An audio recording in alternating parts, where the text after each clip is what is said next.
me demande s'il a assez de lumière. Je peux en mettre un peu, je vais en rajouter, attends. Mais oui, mets-nous un peu de Ben lumière. oui. Ah, ce serait dommage de cacher un si bel homme. Je suis tellement d'accord avec toi. T'es prêt à nous déprogrammer? Ouais. Tu sais, moi, j'ai ma chaîne qui tient à un fil. S'il me supprime un compte, et il n'y a plus grand-chose que je diffuse sur YouTube qui parle ni de Covid, ni de traitement, ni de vaccin. Je t'avais dit, on fera des tutos maquillage, mais on va finir par faire des tutos maquillage. Encore, quand ils vont entendre mes conseils, ils vont quand même fermer la chaîne. C'est un scandale. Ta gueule, Dégagez-moi ta ça. gueule, connard. T'es en forme, Sylvain? Oui, je suis en vraiment grande forme. En forme mentale exceptionnelle. T'as Ouais. les cheveux qui ont poussé? Ma coiffeuse, c'est une Africaine d'origine qui vient du Mali et a eu la mauvaise idée d'aller visiter toute sa famille au Mali depuis un mois. Et donc, j'ai comme personne pour me couper les cheveux. Puis comme tous les salons sont fermés et tout, ben tout le monde est en train de devenir des hommes préhistoriques. Tu sais, les femmes, c'est correct et ils se coupent les pointes, mais nous, on fait quoi, là? Oui, alors, nous, on a des problèmes d'épilation, hein. On n'a pas les mêmes problèmes, hein. Oui, mais ça se fait là, à la pioche, là. À la pioche. Les cheveux, ça se fait pas à la pioche. C'est comme ça qu'on appelle les rasoirs à la main, hein, les pioches. Ah, vous appelez ça comme ça? Oui, oui, ben ça ressemble à une pioche. Une Chérie, pioche. je vais me raser à la pioche, je reviens. Oui. La pioche à poêle. T'as quand même Ouais. fait une phrase dans ton livre, nous serons confinés pour toujours. Moi, j'ai lu ça, j'ai dit waouh, il a écrit ça en 2015. Tu nous as lancé un sort. Sylvain, va te reposer, on enregistre plus tard. Pascal, il est mort de rire. Oui, ben tant mieux, je l'aime beaucoup, Pascal.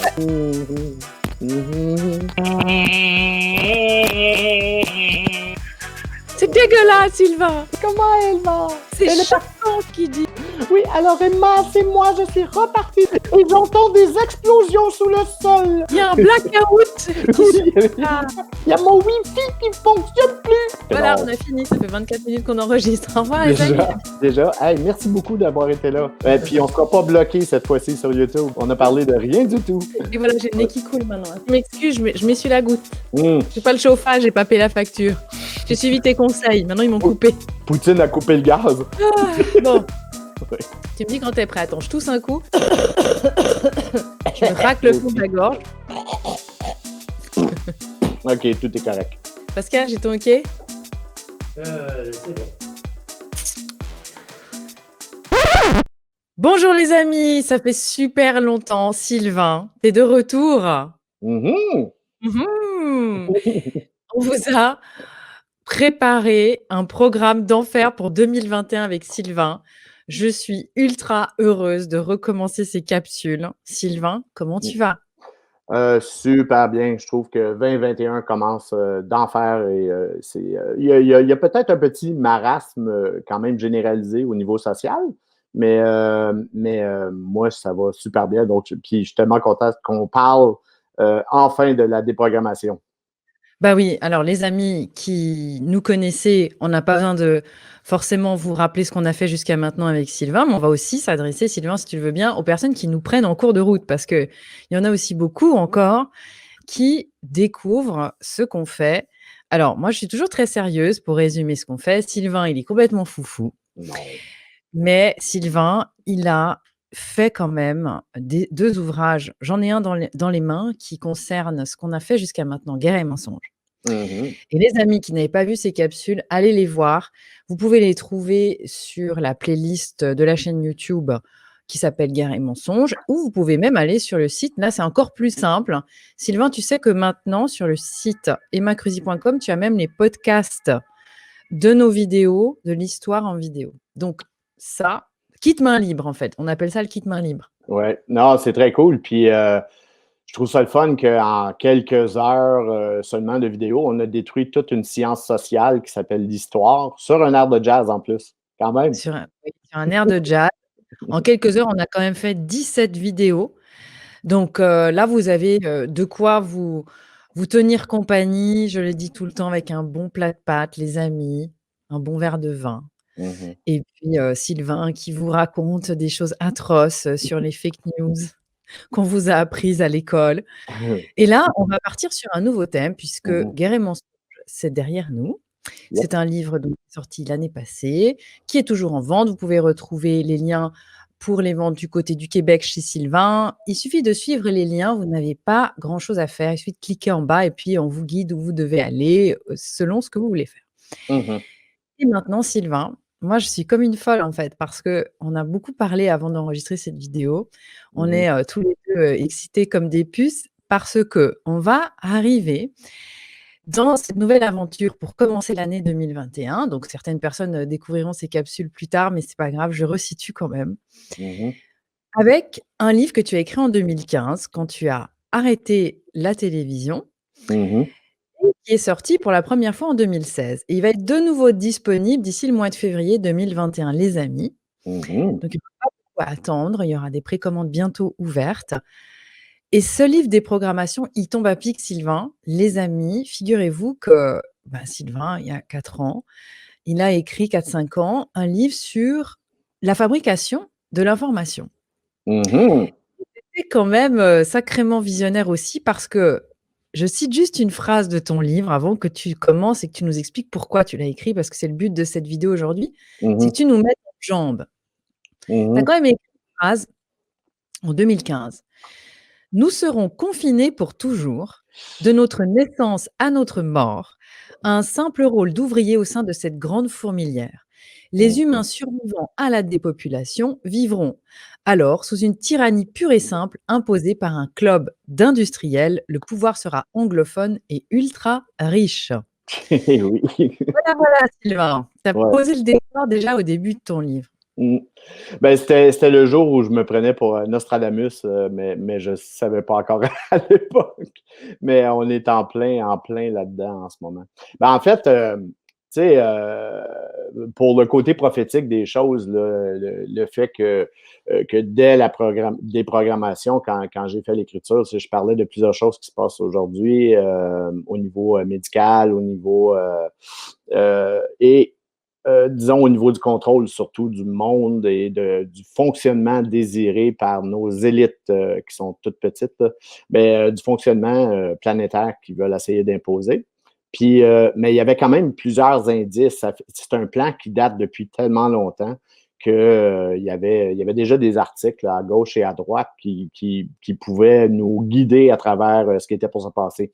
Ce qui était très drôle, c'est qu'en 2015, quand tu parlais de ce qui se passe, de tout ça, en fait, de ce qui viendrait, quand tu parlais à quelqu'un de soi-disant normal, ben, il disait ben, c'est des théories du complot, là, c'est ridicule et tout et tout. Alors qu'aujourd'hui, ben, ils sont obligés de faire face à la musique et de se rendre compte que c'était pas des théories du complot quand on en parlait à l'époque. Enfin, c'est un complot, mais c'est pas une théorie. Là. On a les deux pieds exactement là-dedans en ce moment. Nos élites sont en train d'essayer de changer le monde et tout le fonctionnement, dans le fond, social et économique là, de tous les pays. Puis le modèle de gouvernance aussi va y passer. Donc, disons que pour l'aspect théorie du complot, disons que ça vient de tomber en tout cas. C'est Mais un peu râpé, effectivement. oui, oui c'est ça, c'est ça. Ce côté-là, je pense qu'on l'a réglé. Euh, Écoute, si on prend au début, ben, on peut tout de suite parler du comparatif des deux livres quand même. Pour moi, ce que je trouve intéressant, c'est que les gens qui m'ont connu pour Guerre et mensonges en premier, il y en a quand même plusieurs, ont pensé que j'étais historien beaucoup. Alors que si, oui, j'ai étudié en histoire, reste que l'histoire, pour moi, était plus un dada.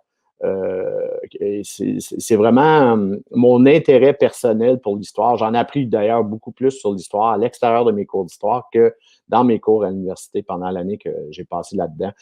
Par contre, si on parle de la déprogrammation et des médias, ça, j'ai été là-dedans pendant 25, presque 30 ans. Là. Ça fait depuis le début de ma carrière, je suis dans les médias. J'ai commencé comme journaliste. J'étais encore aux études d'ailleurs. J'ai travaillé comme journaliste et rédacteur pour 2 magazines. Et à une certaine époque, je pensais que j'étais pour demeurer journaliste. Puis, la télévision m'a ramassé en 1990. J'ai travaillé comme d'abord scénariste, monteur, et puis je suis devenu réalisateur au fil des ans pendant tout ce temps-là. Et j'ai travaillé beaucoup en documentaire et on parle de travail strictement dans les mainstream, dans les médias mainstream. Donc, c'était évidemment pas tout au niveau de l'information, mais particulièrement en documentaire, où j'en ai fait vraiment beaucoup, là, je pense que je suis rendu à 115, 117, je ne sais plus trop le documentaire que j'ai fait. Donc, j'ai vu quand même de près le fonctionnement des diffuseurs et je me suis retrouvé dans des discussions et des meetings avec des diffuseurs de mainstream. Et à l'époque, quand j'étais, avant 2015, disons, quand j'étais dans ces meetings-là, je ne comprenais pas trop le pourquoi des corrections, le pourquoi des changements d'orientation des projets, tout ça. Mais maintenant, quand je prends, avec le pas de recul que j'ai sur ce qui se passe, là, je comprends exactement comment on réussit à façonner des émissions, à changer des projets pour qu'ils correspondent exactement à la vision que les médias veulent projeter sur chacun des sujets. Donc, l'ingérence est très insidieuse là, au niveau de la création. Mais c'est ce que tu dis en fait, contrôler l'information, c'est contrôler la liberté de penser, hein. Ça, c'est une phrase de ton livre Oui. et vous voyez les amis, pendant 17 capsules, Sylvain, vous a expliqué comment les fake news étaient devenues notre histoire. Alors tu nous as expliqué dans Guerre et mensonges finalement que ce qu'on avait appris, alors que ce soit à l'école, dans les livres ou en regardant certains documentaires effectivement, c'était toujours anglais dans un certain but et finalement de ne pas parler du on va dire, en prenant de la hauteur et des banquiers privés qui étaient vraiment le fil conducteur de Guerre et mensonges. Banque Ouais. privée, tu nous as parlé aussi du New World Order qui revient dans Mhm. des programmations, mais en fait, qui Ouais. en réalité revient dans Guerre et mensonges puisque tu as écrit d'abord la déprogrammation Ouais. et quand nous avions discuté, les amis, avec Sylvain, de ce livre, La déprogrammation, je lui avais dit: «Tu vois, des fois dans la vie, on écrit des choses, on crée, des écrits ou des projets et on les fait Mhm. un peu trop tôt Mhm. parce que là, maintenant, il y a une masse critique», je ne sais pas ce que tu en penses Sylvain, mais c'est comme Mhm. ça que je ressens les choses, qui maintenant est prête et mûre pour comprendre vraiment, et sfruttare comme on dit en italien, vraiment aller Ouais. Mhm. jusqu'au bout, Ouais. vraiment, rentabiliser l'essence même de ce que tu écris sur la fabrique de l'information. Ça ne pouvait pas être plus d'actualité que maintenant, Ouais. en début 2021. Ben, Ah, on peut remercier la pandémie et les absurdités gouvernementales et de leurs mesures en ce moment pour éveiller la population. C'est les gouvernements, par leur crétinerie institutionnalisée, est en train de donner une gigantesque claque derrière la tête à toute la population qui vient finalement tous les réveiller et dire OK, mais ça fait aucun sens là, ce qui se passe. Moi, je trouve que c'est une période incroyable. 2020 a été une grande période. 2021, je pense, va probablement être la meilleure année de toutes nos vies. Mais 2020 a été un éveil massif qui se fait et qui se continue parce que, évidemment, au fur et à mesure où les gouvernements continuent d'imposer en ce moment des restrictions et des mesures qui font absolument aucun sens. Là. Parce que là, on s'entend, on est presque rendu à marcher à quatre pattes pour éviter les virus qui sont trop hauts. Donc, et quand on est rendu là, probablement, et qu'il faut qu'on se promène avec une plume dans le cul, mais j'imagine que les derniers des derniers idiots vont finalement se réveiller et se dire peut-être, c'est pas normal ce qui se passe. Puis, mais c'est ça pareil, tu sais. Je trouve qu'ils sont en train de donner à la population au complet une merveilleuse leçon sur la réalité. Mm. Sylvain, tu as écrit ce livre, tu vas nous expliquer aujourd'hui, on va faire comme je disais tout à l'heure, une mise en jambe, c'est-à-dire que c'est important les amis que vous compreniez ce que vous allez découvrir dans les capsules qui arrivent et je vais vous lire après quelques points. Moi j'ai soulevé alors je vais quand même Sylvain, Mhm. on parlera pas forcément du chapitre d'après, mais je serai obligée parce que c'est moi, quand Mm. j'ai commencé à lire, déjà, il y a une chose qui est dingue, c'est que c'est hyper drôle. Oui. Humour noir à fond la caisse, mais Ouais. alors à fond la caisse, hein. On s'en Oui. prend, mais ça y va, hein. Oui. Là, c'est vrai, on sent que quand tu as commencé le livre, que tu as claqué la porte d'une ancienne vie, en fait. Ouais.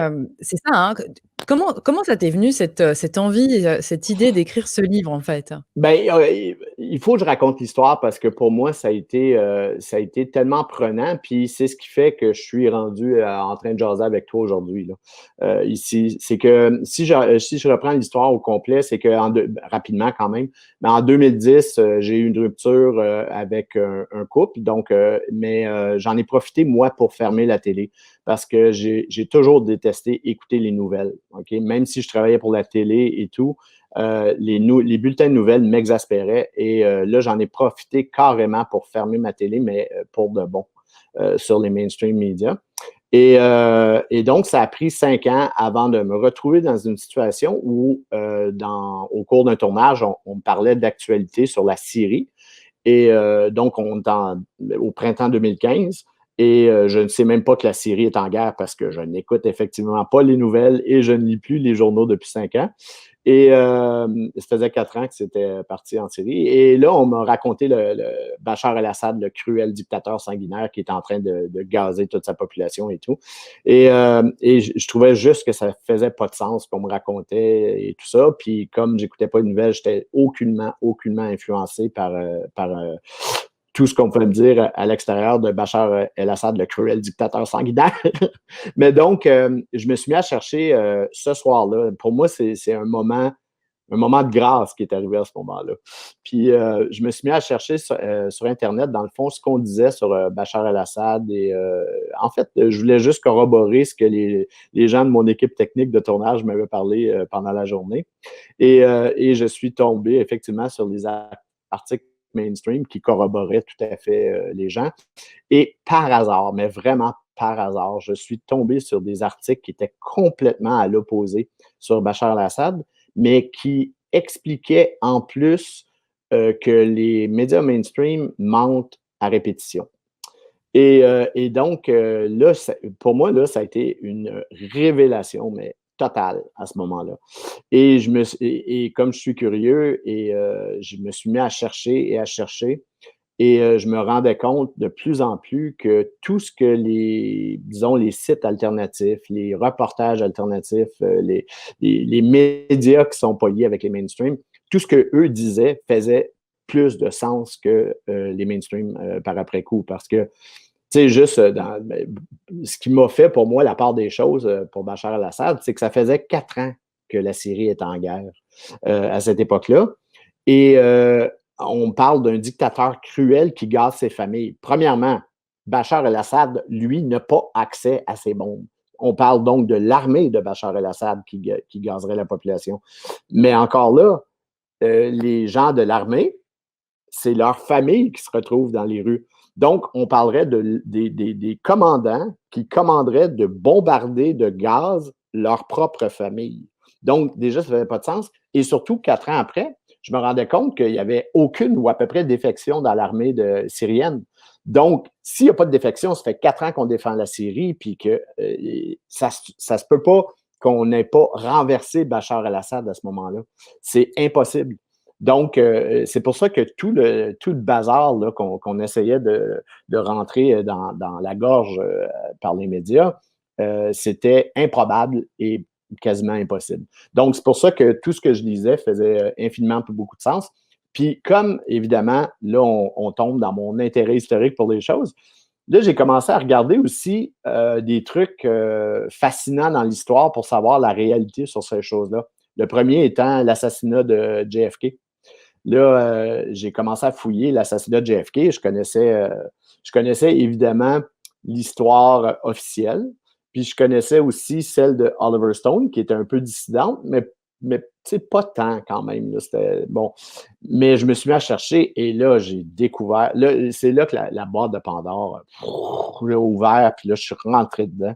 Puis après ça, ça a été 9/11, les événements de 9/11. Ça a été la même chose. C'est des documentaires après documentaires, les preuves scientifiques, tout ça.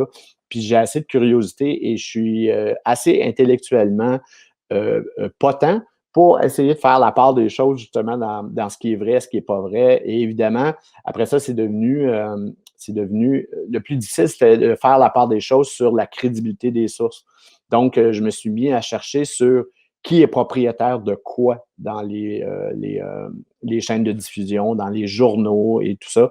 Et on peut rapidement voir dans quel sens va prendre les nouvelles selon le propriétaire de la chaîne en aval. Là, et donc, c'est devenu un travail fascinant.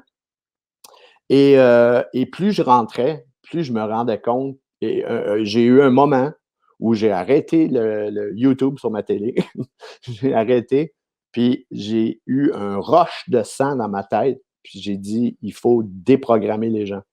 À ce moment-là, c'est très drôle parce que, bon, je découvrais tout ça, puis ça devenait une évidence complète, mais j'avais une naïveté absolument totale en me disant que si j'écrivais un livre, je vais pouvoir déprogrammer tout le monde. C'est réglé. Donc, parce qu'à cette époque-là, je me dis, j'ai juste à leur donner les preuves parce que tout devient tellement évident quand on s'en rend compte. Mais c'est de faire fi de, justement, le cheminement que moi j'avais eu pour en arriver là. Il faut que les gens le fassent. Donc, c'est pas tout de leur dire que hey, c'est la CIA que tu es JFK, puis leur donner 2-3 preuves, puis que voilà, tout est réglé, on n'écoute plus les médias. Là.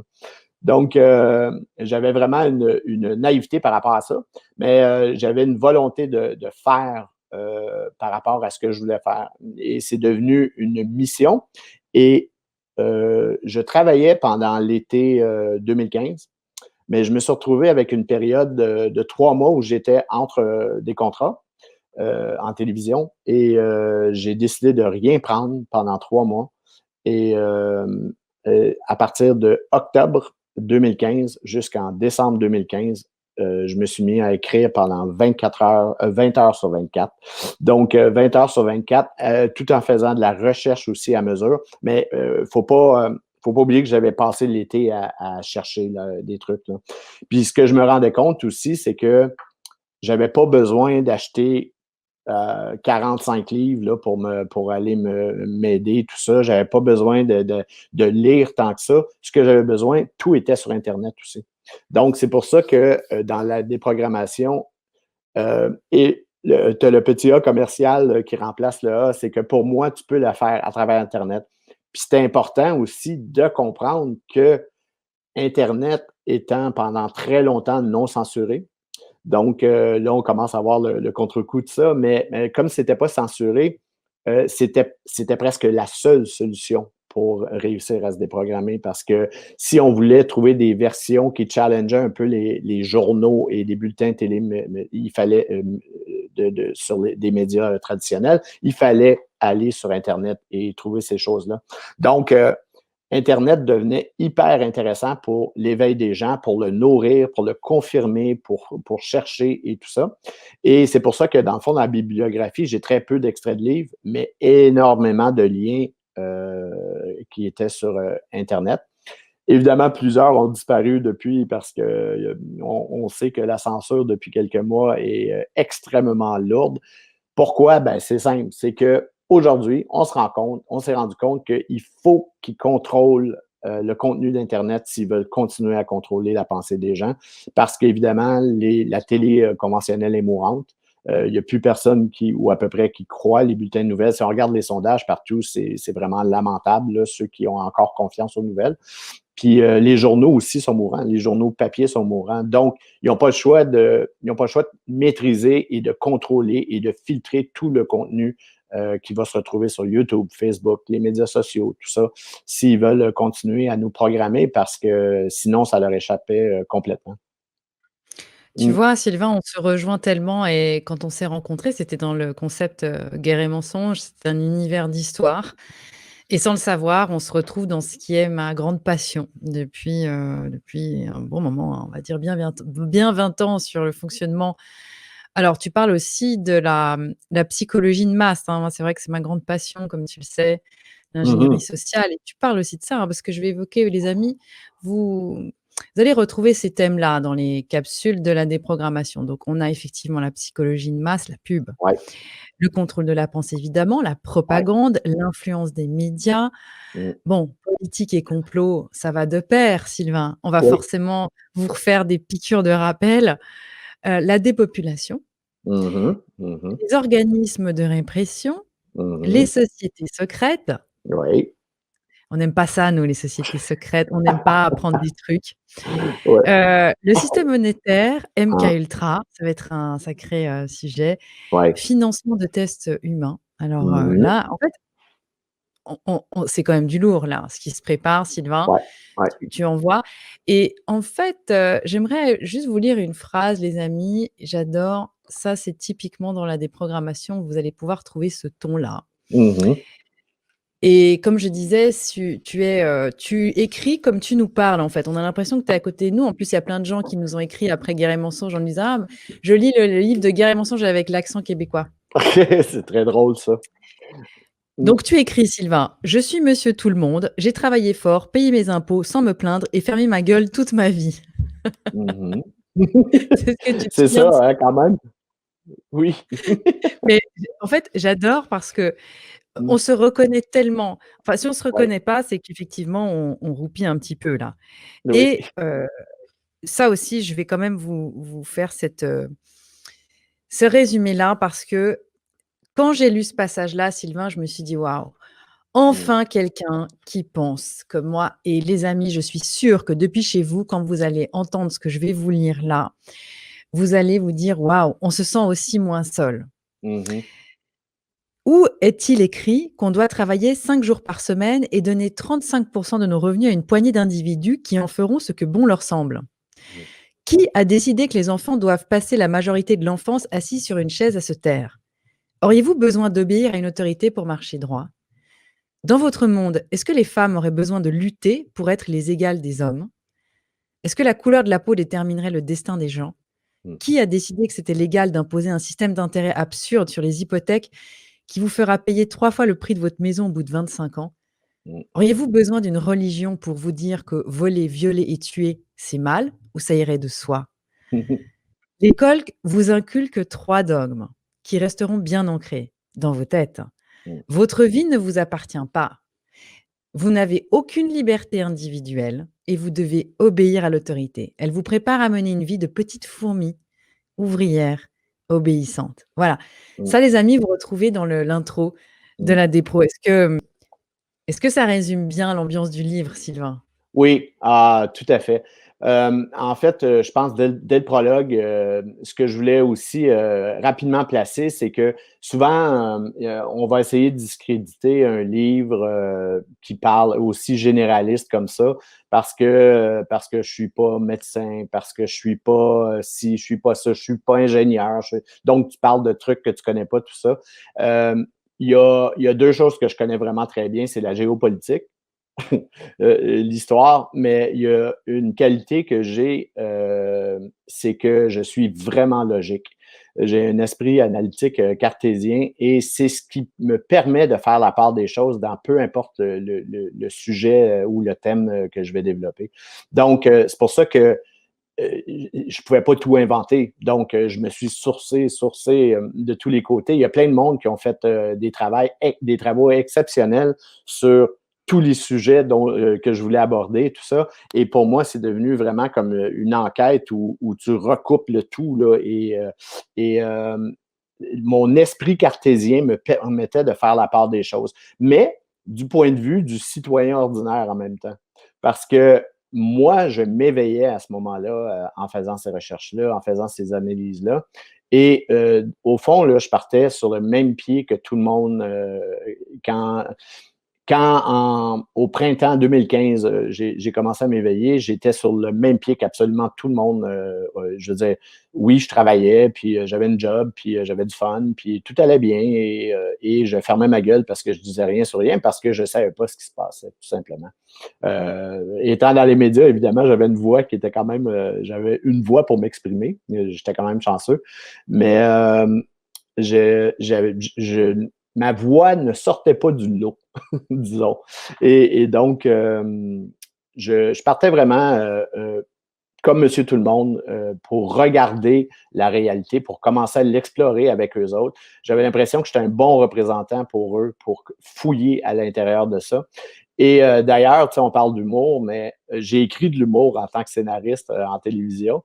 Et donc, pour moi, c'était important d'amener cette qualité-là parce que quand tu explores quelque chose d'aussi grave que la réalité du monde, je pense que si tu fais juste l'expliquer tel quel, je veux dire, tu as envie de te foutre une balle, là, puis ça La finit là. corde, la Oui, c'est corde. ça, la corde devient la meilleure alternative plutôt que de finir le livre. Mais si c'est fourni avec une légèreté, mais surtout assez d'ironie et de sarcasme pour un peu ridiculiser les gens qui font ça.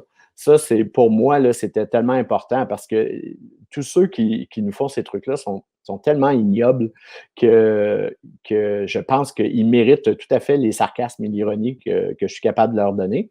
Puis c'est certain que pour la plupart des gens, parce qu'il y a des gens qui m'écrivent Hey, cette joke-là, je me roulais par terre. Tu sais. Ils ne me parlent pas tout le temps du contenu autant que des blagues qu'ils retrouvent et qui se roulent par terre. Donc, ça c'est vraiment Je dois intéressant. quand même le dire, Et hein, Sylvain. Je dois quand même le dire, oui, je oui. me suis bien marrée. Les amis, quand, Mhm. vous lirez ou vous je pense que ça se ressent vraiment dans le livre, le passage, quand tu introduis Bilderberg, parce que tu veux parler Oui. du groupe Bilderberg. Oui. Et tu nous parles de ce qui arrive, tu nous parles de Rockefeller, mais c'est tellement drôle parce qu'ils s'en prennent plein la poire. La façon dont tu décris, en fait, cette équipe, tu les appelles les vieillards psychopathes. Oui. Tu leur donnes plein de noms, hein, entre ceux qui ont la bavette et cetera, mais c'est super drôle, en fait. Ton Ouais, livre ouais. se lit comme on mange une glace. Oui, ouais, ben en fait, c'est ça, c'était le but.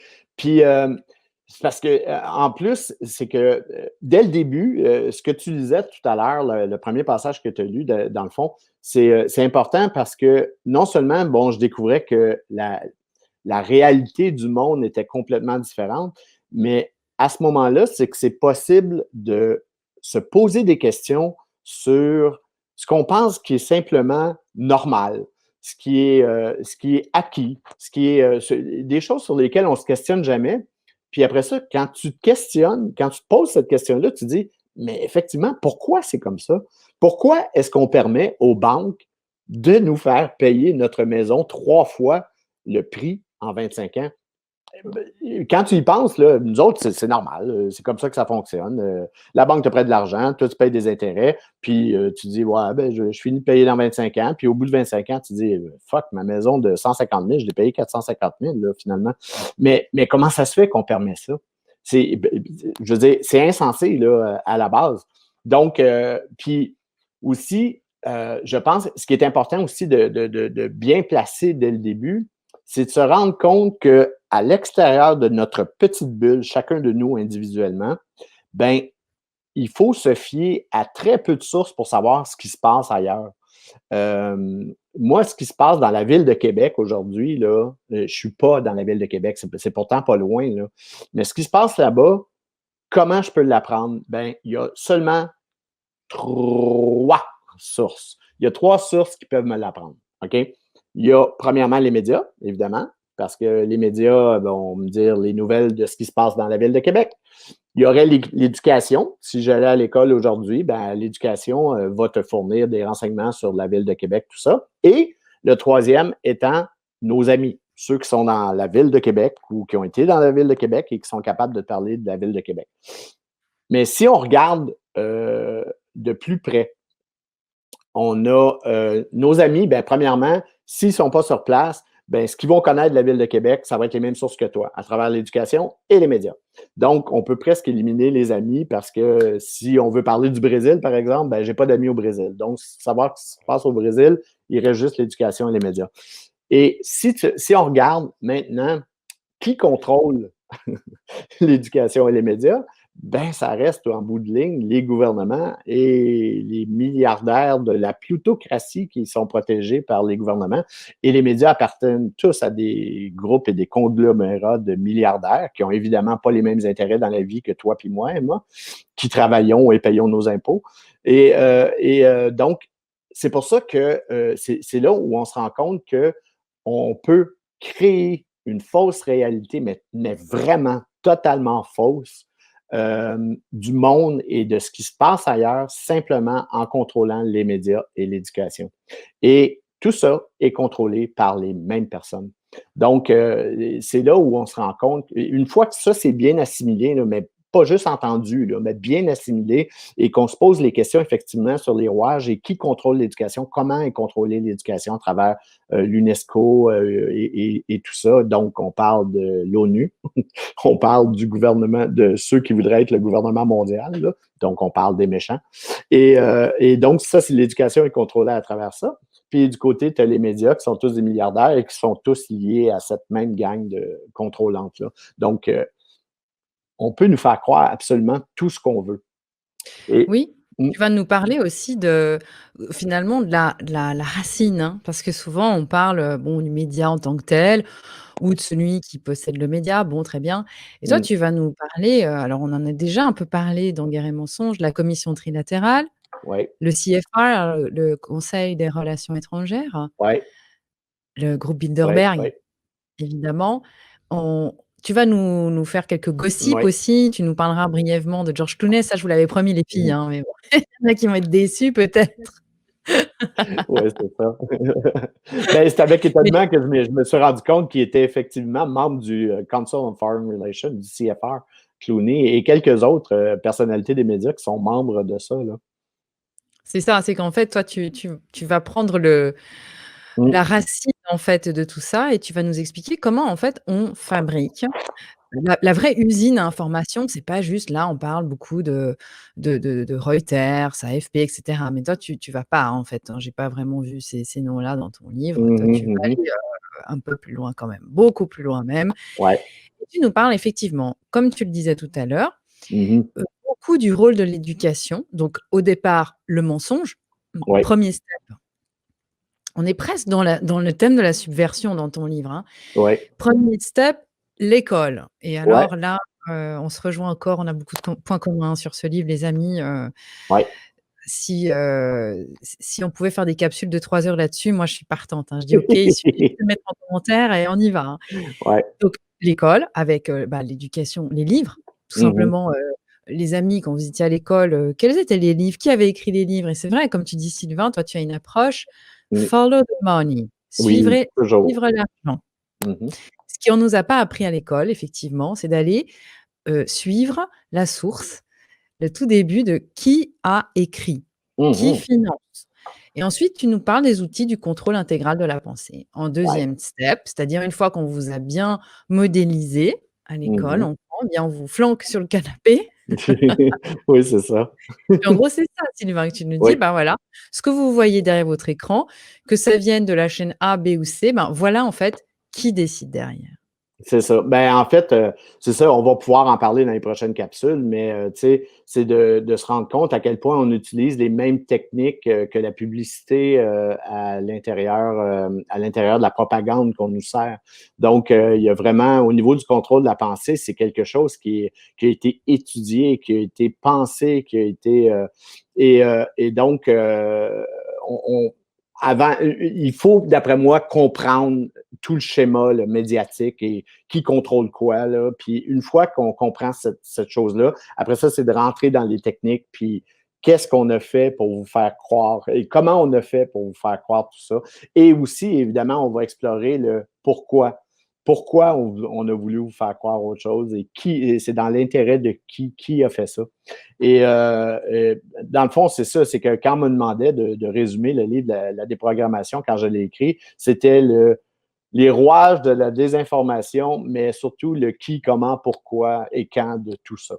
Donc, Et quoi faire après? Parce que tu nous parles de solutions aussi quand même à la fin du oui, livre. oui, oui, oui, absolument. Oui. Ben, pour moi, ce qui est très drôle, c'est que maintenant, on a évolué parce que maintenant, on sait que le complot n'est plus une théorie. En fait, pour la plupart des gens, en tout cas, on le sait, on peut s'en rendre compte. Et même pour ceux qui ont encore les yeux fermés, il s'agirait en ce moment d'enlever les œillères pour voir qu'on a les deux pieds dans le complot dont je parle dès 2015 dans la déprogrammation. Mais oui, c'est important, je pense, d'amener des solutions. Et ce qui est très amusant, c'est qu'aujourd'hui, je suis dans l'application de ces solutions-là. Donc, je travaille pour ça aussi parce que il faut qu'on trouve des moyens de sortir du marasme complet socio-économique dans lequel on est empêtré, qui est assuré par la politique, qui est le chien de garde, dans le fond, de nos patrons. Mais la réalité, c'est que chacun des pays en ce moment qui est contrôlé par le New World Order, le nouvel ordre mondial, ben, on est tous pris dans une plutocratie, puis la plupart des gens ne le savent pas. Et notre démocratie est totalement factice. On limite nos choix à deux têtes du même monstre, et c'est tout. Tu sais, quand on dit c'est quoi la différence entre la Chine et le Canada, ben, il y en a comme pas. Il y a pas de différence. Il n'y a même pas de différence entre le communisme et le capitalisme d'une certaine façon. La Chine est exactement pareil comme nous, avec ses riches qui contrôlent toutes les. Ils ont des riches, tu sais, on parle de communisme, mais ils ont les mêmes riches qui contrôlent les multinationales, les grosses industries, tout ça. Ils ont certains pans de leur économie qui sont nationalisés ou socialisés, comme au Canada, il y a certains pans de l'économie qui sont comme ça aussi. Puis là, si on regarde après ça, le next step, c'est de se dire, oui, mais eux, ils n'ont pas de démocratie. Mais c'est quoi la différence entre une tyrannie d'un parti ou un système électoral qui te donne le choix entre deux têtes du même monstre? Il n'y en a pas. On fait juste choisir le nom de notre dictateur pendant 4 ans et c'est tout.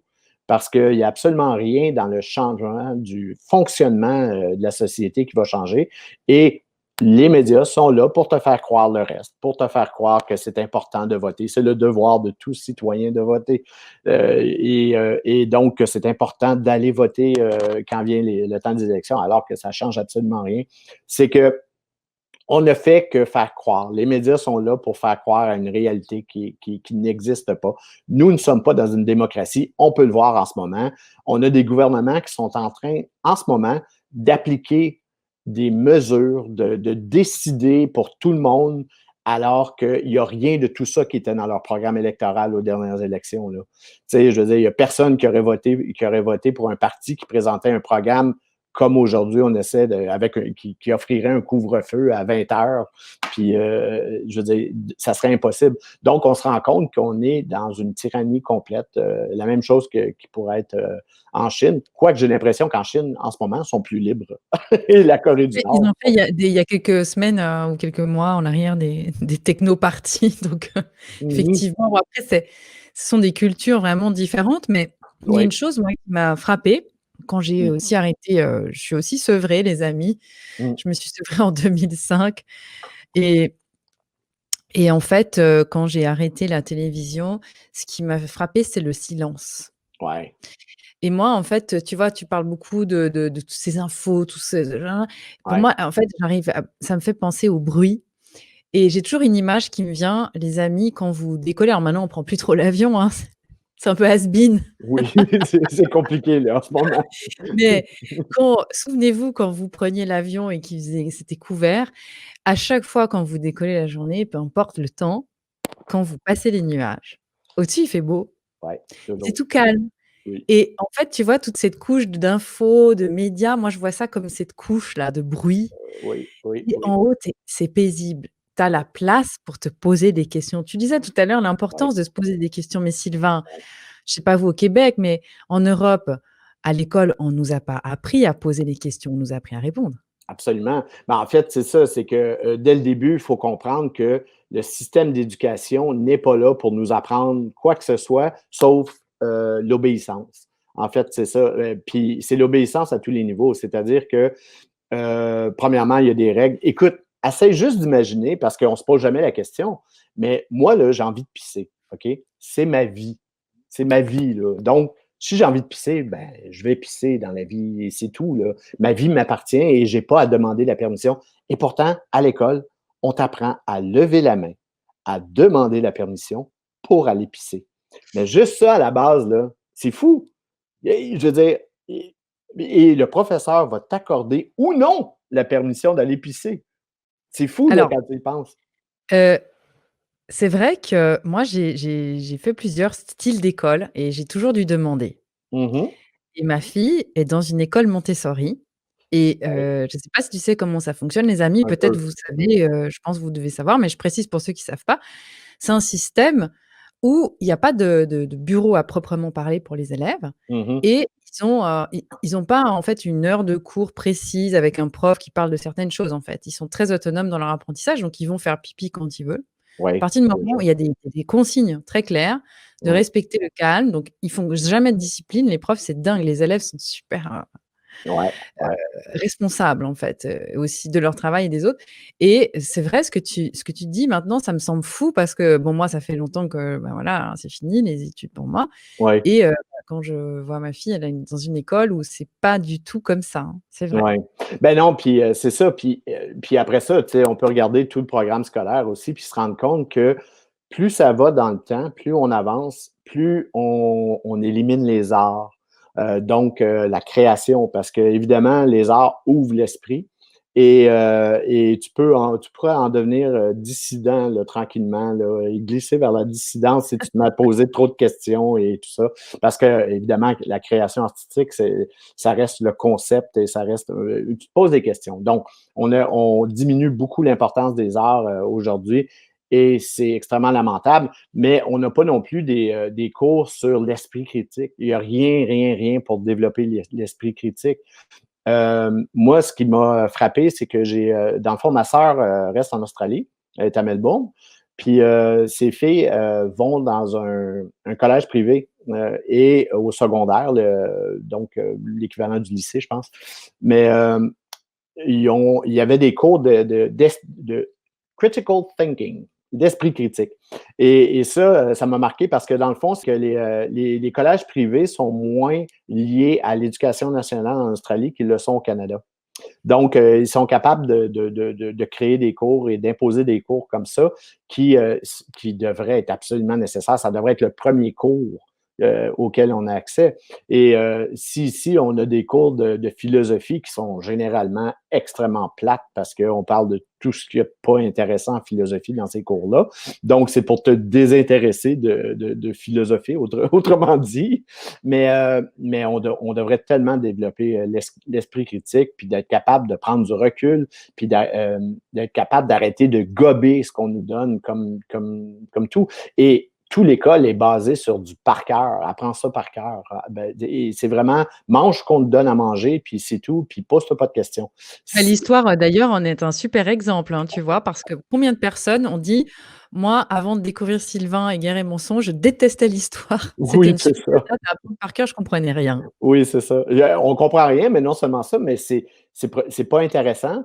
Puis, et il y a beaucoup de non-sens en plus. Donc, c'est une matière qui, après ma base, si tu la regardes seulement d'un point de vue académique, c'est plate, l'histoire de manière générale. Même moi, à l'université, dans mes cours, je pensais que je me bidonnerais puis que je serais absolument captivé par ce qui se passe.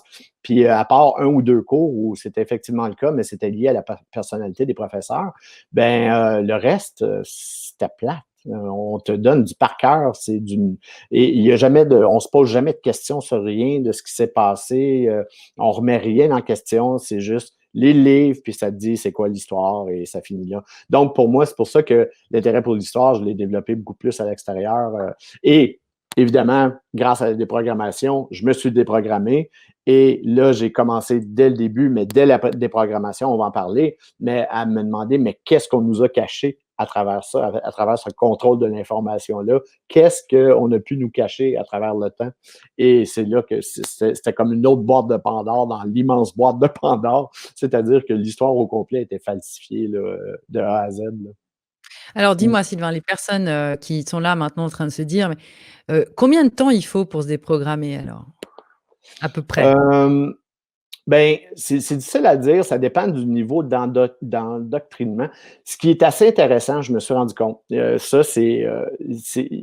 et pour moi, c'est presque pathétique, là, mais les gens les plus scolarisés, les gens qui sont le plus informés, c'est les gens les plus difficiles à déprogrammer. Parce qu'en réalité, si tu as étudié longtemps à l'université, tout ça, tu as été super brainwashé. Alors que si tu as quitté tes études plus jeunes, tu es moins brainwashé par les études. Donc, plus tu as d'études, plus c'est compliqué à déprogrammer ça. Puis souvent, c'est lié avec le fait de rester, de vouloir rester informé. Donc, les gens qui ont beaucoup de scolarité, souvent vont lire les journaux, vont écouter les nouvelles, tout ça. Et donc, ils continuent à brainwasher, parce qu'ils rentrent de la désinformation quotidiennement. Et donc, pour eux, on va te mettre de l'avant là, des gens qui sont supposément là, très, très, très avancés. C'est des savants, c'est tout ça. Et c'est les plus brainwashés parce que c'est simplement les plus désinformés. Donc, souvent, c'est une généralité, là, mais souvent, plus ton niveau de scolarité est élevé, plus c'est difficile de se déprogrammer. Je pense que à partir du moment où tu es capable de prendre du recul sur la situation actuelle et tu es capable de te rendre compte qu'il y a beaucoup, beaucoup de choses qui ne font pas de sens, je pense que ça va vite à partir de là. Je pense que même la lecture du livre, dans le fond, suffit à déprogrammer une fois pour toutes parce que il y a à l'intérieur de ça toutes les informations que tu as besoin, dans le fond, pour comprendre le monde. Là. Bon, la base, là, on s'entend, c'est pas tout dans le détail, mais au moins, tu as la structure de base qui permet de comprendre. Et après ça, tu peux poursuivre dans ce sens-là parce que je donne des pistes sur comment chercher de l'information et c'est important pour pouvoir continuer après ça à ne pas se désinformer. Oui, c'est ça, finalement, c'est pas de vivre, comme un ours, dans sa cabane, tout seul en attendant la mort, hein. On vous rassure les amis, nous sommes des êtres sociaux, Sylvain et moi. Oui, On aime, se mettre en relation avec les gens, on aime oui, la vie aussi. grégaire mais sociable. Mais c'est vrai, au début, c'est la douche froide. Ouais, Ça, je vous le dis tout de suite, hein, mais je pense que les personnes qui nous suivent et qui écoutent nos vidéos, Sylvain, sont déjà bien avancées dans la déprogrammation, malgré tout, sans le savoir. ouais, Puisqu'il y a déjà cette envie d'aller, au-delà de la tambouille toute prête qu'on vous a flanquée dans la poire depuis des années et ouais, puis aussi cette auto-estime de se dire: «Mais en fait, je pense que je mérite un peu mieux que ce qu'on m'a, volontairement mis sous le nez» ouais. et au-delà de ça, c'est vrai que ce qu'on disait aussi la dernière fois, Sylvain, c'est aussi Mmh. valable pour Guerre et mensonge. C'est qu'une fois qu'on a passé le cap, on ne peut plus jamais revenir en C'est arrière. impossible, C'est pas comme le impossible. sport, hein. Oui. Non, mais c'est effectivement quoique les sports, on peut faire un protège, là, mais c'est vrai que, c'est impossible parce qu'une fois que tu as compris à quel point on te ment, ça devient évident. C'est ce qui est difficile, c'est le pas à franchir, ce petit pas-là où ici, tu crois encore les médias et là, tu ne les crois plus. Tu comprends qu'on te ment. Et ça, c'est tout petit à faire, mais c'est immense à l'intérieur de soi parce que d'être capable d'admettre que tout ce qu'on te raconte depuis que tu es petit est faux, c'est difficile et parce que c'est d'admettre aussi un peu l'innocence qu'on a eue par rapport à tout ça, la crédulité par rapport à tout ça et là, tu viens à te poser des questions sur: «Mais comment ça se fait que je me suis jamais posé une question sur rien?» alors qu'il y a tellement d'incongruités, il y a tellement d'absurdités qui m'entourent, puis je les prends pour acquis, comme si c'était normal, tout ça.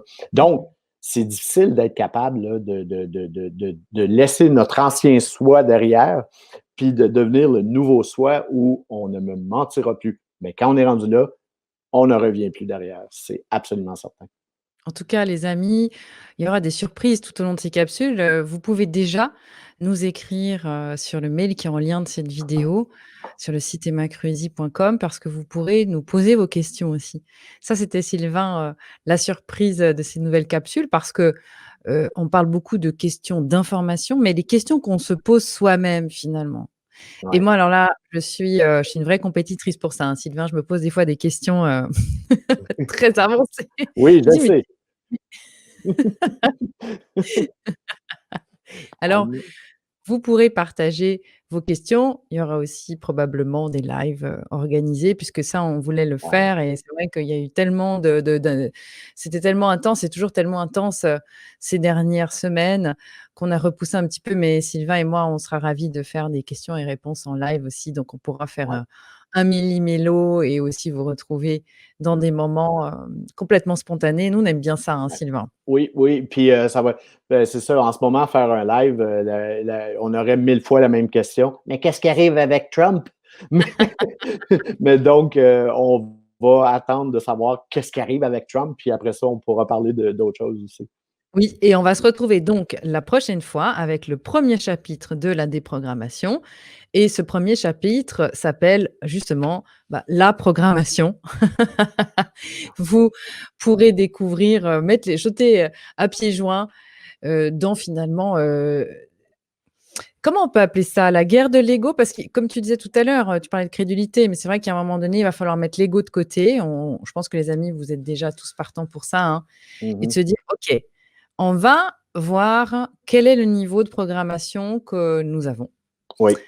Et puis Sylvain, tu vas nous fouetter un coup, là, dans la prochaine capsule ou Mhm. alors tu vas nous jeter de l'eau froide, heureusement qu'on n'est pas dans un amphithéâtre. Ouais, mais moi, je vois plus ça comme un médicament sain et pratiquement homéopathique. Disons que, parce que la déprogrammation, c'est la constatation de ce qu'on est, du monde qu'on est, c'est une chose, mais la déprogrammation, c'est le step après aussi. C'est de pouvoir expliquer tout ça et de pouvoir l'assimiler de façon logique et de façon cartésienne. Et je pense que ça devient plus une guérison pour l'âme que une douleur à passer. Oui, et quand on met du sens sur les choses, ça libère. Les amis, vous verrez, ça va vous alléger. Vous allez enfin pouvoir mettre aussi des précisions sur des intuitions que vous avez sûrement. Donc, Mhm. je rappelle, il y a quand même des thèmes qui vont arriver très, très vite dans les capsules, hein, commission trilatérale, Ouais. conseil des relations étrangères, groupe Bilderberg. Tu vas nous Mhm. parler évidemment, de familles qu'on a connues, hein, dans Guerre et mensonges. Ouais. Je ne lâche pas encore tout, mais bon, vous avez Ouais. compris les amis si vous avez suivi les capsules, et tu vas nous parler de propagande. Comment on arrive là aujourd'hui à avoir une information qui s'est, mise sur le même calibrage partout, hein. Oui. Ah ben, en fait, c'est ça. Ce qui se passe aujourd'hui va juste nous aider à comprendre la déprogrammation, de toute Ouais. façon. Mm. Et je me réjouis avec vous les amis d'entamer le chapitre de la psychologie de masse, de la pub. Tu vas nous parler aussi d'Edouard Bernays. Ce sont des thèmes que Ah ouais. j'évoque déjà dans d'autres capsules avec d'autres personnes et je me réjouis Ouais. de parler de ça avec toi Sylvain. Ouais. Tu vas nous parler du contrôle de la pensée des amis. Comment ça se fait que, typiquement aussi, pourquoi vous allez voter A au lieu d'aller voter B? Mhm. Et pour, finalement résumer la déprogrammation, ce qu'on n'arrête pas de dire dès qu'on parle d'ingénierie sociale, c'est finalement, est-ce que ce que vous percevez, c'est la réalité ou c'est juste une perception de la réalité? Et Qu'on ça, a c'est créé. oui, c'est Qu'on ça, a c'est créé. C'est tout ça. ton livre, il est là. Ouais. Comme toi, tu étais dans l'envers du décor pendant plus de 20 ans, eh Mhm. bien, tu viens en tant que repenti Totalement, par exemple. Je reviens plus derrière. parler de ta grande expérience. En tout cas, Mhm. Sylvain, je me réjouis de te retrouver dans la prochaine capsule. Les amis, vous pouvez donc bientôt précommander le livre La déprogrammation. Il sera disponible plus vite que n'a été disponible Guerre et mensonges. Guerre et mensonges, c'est donc en fait, ça va être une trilogie, hein, parce qu'en 2021, Sylvain, il nous réserve un troisième livre sur la fabrique de la science. Enfin, j'en dis pas Ouais, trop. ouais, ouais, ouais, ouais, La grosse bombe nucléaire. ouais. Et donc voilà, ça c'était le premier Guerre et mensonges qui est sorti à la fin de l'année passée. Mhm. La déprogrammation qui va venir se coller dans la bibliothèque et puis le troisième de la trilogie, à Ouais, la fin ouais. de l'année. On en parlera vers la fin des capsules, un peu plus. C'est un programme, hein. Ouais. Bon, si avec ça, on a encore la tête dans le cirage, ou vos amis n'ont toujours pas compris, bon, faudra changer les cadeaux, effectivement leur offrir des maquillages ou je sais pas. Pour la Saint-Valentin, on devrait être bon pour. Tiens, chérie, voici la réalité du monde. Je t'aime. Les amis, comme vous l'avez compris, on est vraiment heureux de vous avoir retrouvés. Vous nous avez beaucoup manqué, en tout cas. Sylvain, merci pour, ta bonne humeur, comme d'hab. Je te laisse le mot de la fin. Le mot, c'est réciproque. C'est Les amis, réciproque. partagez cette vidéo vraiment en masse. Faites connaître un nouvel angle et faites connaître la déprogrammation à votre entourage. Je pense que ça va être d'utilité publique et surtout comme ça, c'est plus à vous de vous occuper de faire comprendre aux autres. Vous refilez l'information, la capsule et après c'est les autres qui se débrouillent, vous verrez. Ouais, C'est beaucoup ouais. plus confortable. Je vous embrasse très fort et surtout, partagez, likez et écrivez-nous. On vous attend. À bientôt les amis. Sylvain, concentre-toi Sylvain. Ouais. J'ai l'air d'un poisson abyssal. Je vais aussi. Ouais, je vais la sortir. C'est comme ça que tu fais pour enlever une idée qui te hante? Oui, c'est comme... C'est Pascal qui foutait la merde. Regarde la couleur. Ouais, ça change. Je suis comme un magicien, regarde.